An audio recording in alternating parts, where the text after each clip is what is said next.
Right, welcome everyone to another video. This is the long-awaited continuation of the first QO100 video. In today's video, as I have mentioned in the previous one, we are going to be looking at actually decoding some data from the transmissions via this satellite. Now, of course, I'm not counting, let's say, voice transmissions like this, because you don't really need a decoder, right? You just listen to them. These are just single sideband voice transmissions. I figured the most exciting one, the most interesting one to get started with is SSTV, or short scan television. You probably know what it is already. It's an analog mode, a very old mode, but still quite fun to work with today. Analog mode for transmission of images as sound. It's probably the most famous from Easter eggs in video games like Portal, and I think there is one in Kerbal Space Program, but it's no longer, but it was broken in a recent update.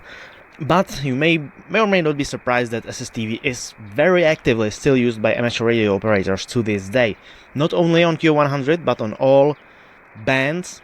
I think it's most prevalent on HF, shortwave, and because I like to think of the QO100 10 GHz transponder as a little HF band that has just been lifted up into space, of course we are going to find SSTV here as well. So I promised to myself that I'm gonna make this video short and concise, which I know I'm not the best at, but this is gonna be really simple. We're just gonna take a look at how to decode SSTV from the satellite, and that's it, then the video over. There are other image transmission modes that are used on the satellite. There are three that I think are the most widely used: SSTV, KGSTV, and high-speed modem.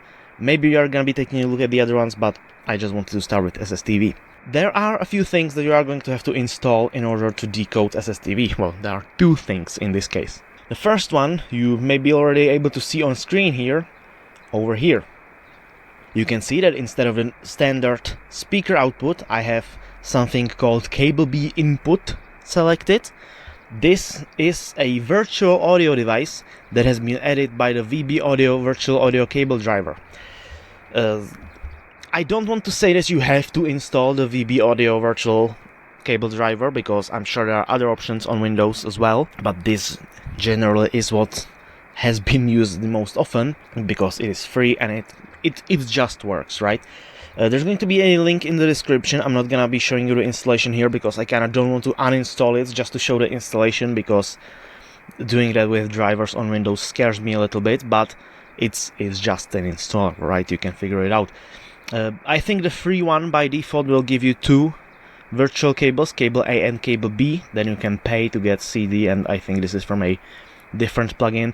What this does, as the name implies, is it creates a virtual loopback link between an output device and an input device. So this is technically an output device, but it is feeding into a virtual input device, which in turn is being duplicated. The audio is being duplicated to a virtual output device, which is then treated by Windows as an input device or as a microphone.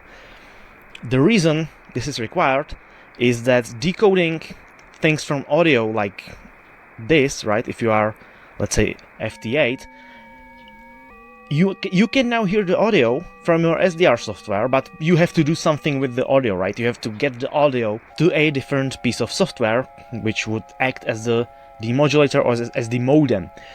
In the case of SSTV, we are going to be using a program called MMSSTV. I'm going to tune away from FT8 because it's driving me insane. MMSSTV, again, there are many alternatives for Windows. It's quite an old program. It's, as far as I know, has been abandoned. There is no continued development, but it is open source. Its source has been published.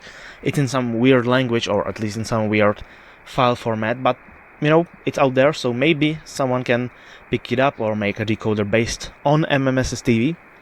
However, despite the fact that it's abandoned, I think it's quite feature complete. There are some quirks with it that you're maybe gonna run into, but generally speaking, it's fine.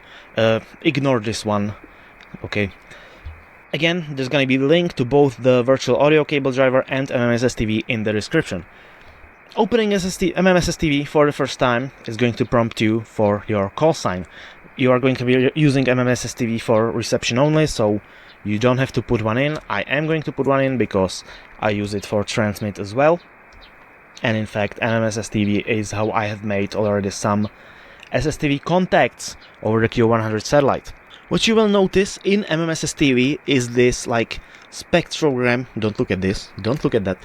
Is this spectrogram showing you some received audio frequencies. This, when you are using single sideband modulation, which is important actually, for QO100 you will always want to use USB upper sideband demodulation for the audio. In this configuration, upper sideband demodulation, this audio, this spectrum is going to be basically whatever you tune into in your bandwidth over here. To make sure that this is actually the audio coming from your SDR decoder and not from your laptop microphone or some other audio device, you will have to go to Options, Set up MMSSTV, go to Miscellaneous, and in the sound card, in the input, you select your virtual audio cable. I have SDR console set to output to cable B input, right? We can see it over here, which means I have to select a matching output. So here it would be cable B output. I don't know why cable C input is showing here, just don't look at that. You will probably see only cable A and cable B plus some of your other microphones. For example, if I select the same microphone I'm using to record audio with, you can see that now if I talk really loud into it, it says our overflow here because it's taking the audio from the USB microphone. We don't want that. We want to take the audio from SDR console, aka cable B or cable A. Maybe you have configured it for cable A. And I'm now gonna check Audacity to make sure it didn't disconnect the input when I was doing that. You can now see we are just basically getting noise in. If you want to make sure that the audio is being sent correctly, you can tune to, for example, to the CW beacon. Make sure the two tones are within your tuned bandwidth, and if you go back to MMSSTV, you can now see there's the two tones from here appearing here. This is also a good way to make sure your volume isn't too much, because as you have seen with the USB microphone, it was actually complaining about overflow. You want the audio level to be somewhere in the middle, maybe high. You don't want it to clip, because then you will get distortion. You don't want it to be too weak, because then the decoder may not actually pick up on the signal. Speaking of which, we now need the signal. Well, where do we get that, right? We have our SSTV decoder set up. Where do we actually get the SSTV? Well, that's the boring part. You kinda just have to wait for an SSTV transmission to appear.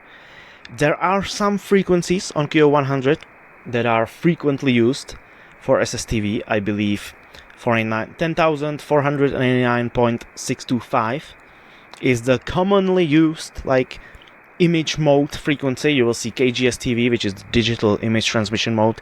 Maybe we're gonna talk about that later. You will sometimes see SSTV here. Sometimes I have seen it at like 630. If SSTV is going to appear, it's only going to be either in the digital section here or the mixed mode section over here. I mean, technically it can appear anywhere, but it's against the rules of the transponder. You will also want to look up the actual band plan of the satellite. Even though here SDR console comes bundled with it, it is subject to change. It has changed a few times in the past, and it doesn't show some reserved frequencies. For example, there's an emergency channel somewhere over here where there will never be, or there should never be SSTV traffic, right? That's reserved for emergency calling.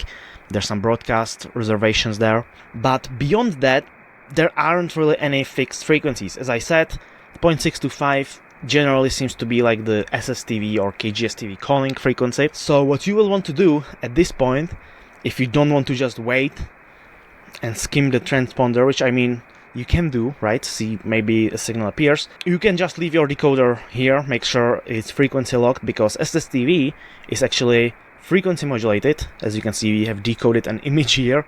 It looks like the receiver mistakenly detected some random noise as SSTV. One thing you want to make sure is that you have your RX mode set to auto. That way it doesn't matter which one of these modes is being used by the transmitter.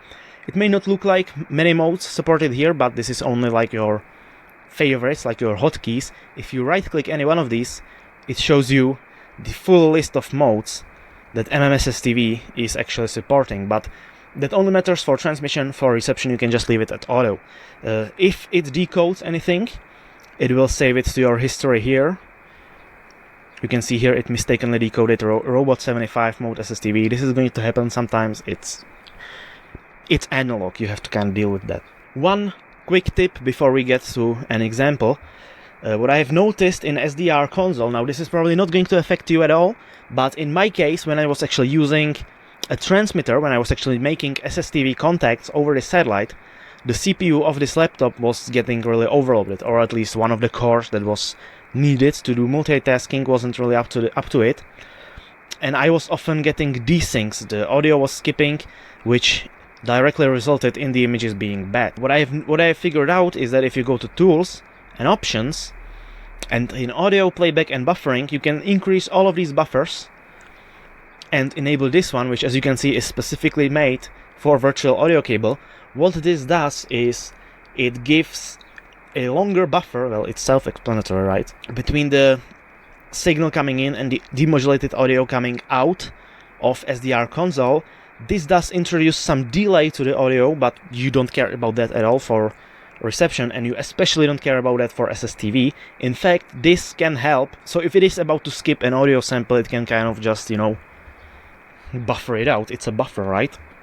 So we are now going to wait. So what I'm gonna do is I'm going to go to 630.630 just for no reason in particular, because it would be really convenient if an SSTV signal appeared here right now.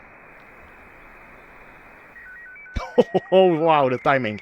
And there we go, you can see we are decoding. MMSSTV immediately recognized that there is a valid SSTV transmission coming through. It has detected the mode, is Scotty1. Here is like the calibration or synchronization tone of the SSTV signal that's directly at the 1200 Hz mark. It's possible that sometimes it may be a little off and you might have to adjust your frequency here.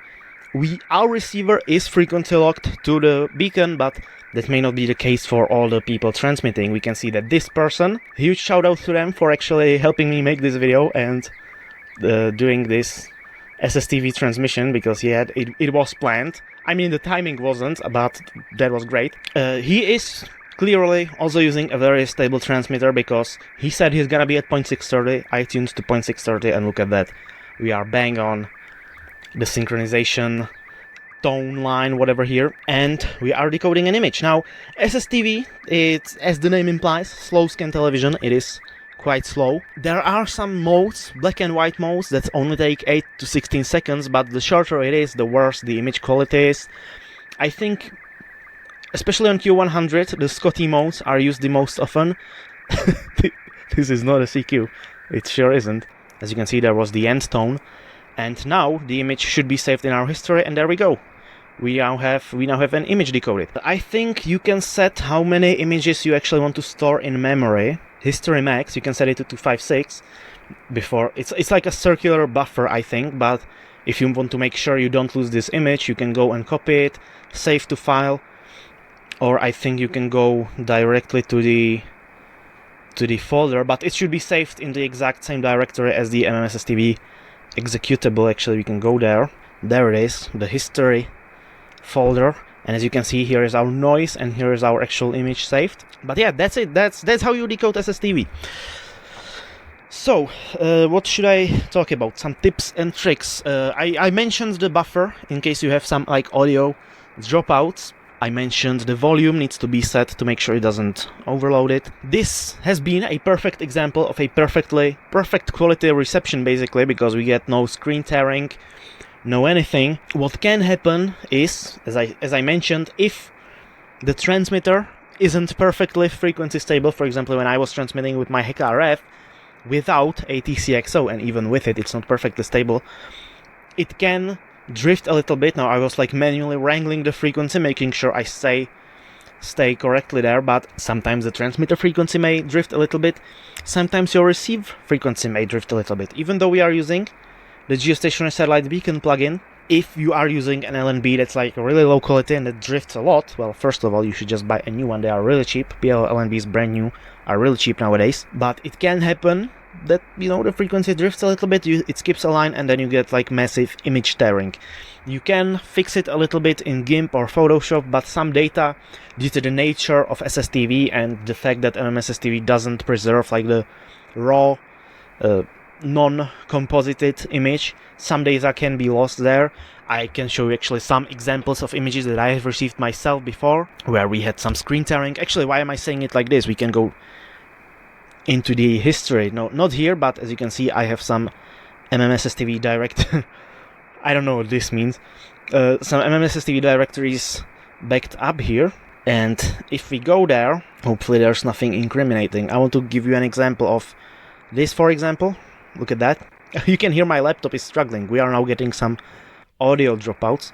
Clearly, that's a corrupted image. That's the big disadvantage of analog, right? Despite its charm, despite its coolness of being able to hear the image as the audio, it is still analog, and things like this can happen. Now, in theory, a decoder can be made that kind of just takes care of all of that. There is some talk that the future versions of SetDump are going to support SSTV decoding, but right now MMSSTV is what we are using. So here you can clearly see that the color channels are not synchronized correctly. We probably got some skipping. Here there is some like skew, but I think MMSSTV should correct this on its own, but again, it's not perfect, it's analog. So in this case, it was like synced correctly, but it looks like the frequency, or I guess I don't know what would cause like drifting skewed image. I guess the rate wasn't perfect, I don't know, the scanline rate. And then of course, if you get really unlucky and you just desync completely, you end up with something like this. I think that is my own image that I was transmitting up to the satellite, but I was monitoring this on the downlink, and as I mentioned, my laptop was really struggling. You can hear it in the background. When I'm opening a bitmap image, the audio starts skipping. Hopefully it doesn't affect the video recording. Yeah, that's another thing. MMSSTV is saving things as bitmaps, which, you know, it's that old. Yeah, here is the image, except without the screen tearing, so that's what I was actually trying to send over. Anyway, yeah, so that's SSTV decoding. So that's it. You are now ready to start receiving your own images. As I said, 6:30 or 6 to 5 are the ones where you're going to see the most activity. So once again, huge shout out to Henarius, I think is his name, at least that's his Discord name, for calling in the video live like this over satellite in geostationary orbit, 30-something thousand kilometers away. Before I made this video, I actually let my receiver run. I made an announcement on my YouTube community page that I'm gonna be leaving my receiver just running with a setup like this, with SDR console and MMSSTV and OBS recording everything. I think I let the decoder run for like 48 hours straight, and I did get 2 people actually calling in, sending images in, which sounds like not a lot, but I was not on these common frequencies. I was specifically on a different frequency, so people sending images to me would not like disrupt any context going on here. So also a shout out to the 2 who did send their images in.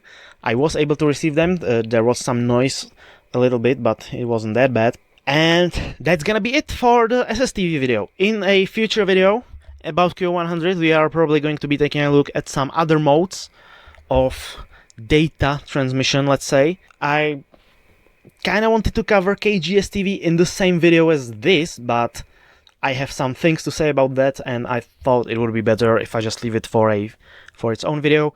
The third image transmission mode, the third most common image transmission mode, as I said, is high-speed modem, but that's not strictly an image transmission mode.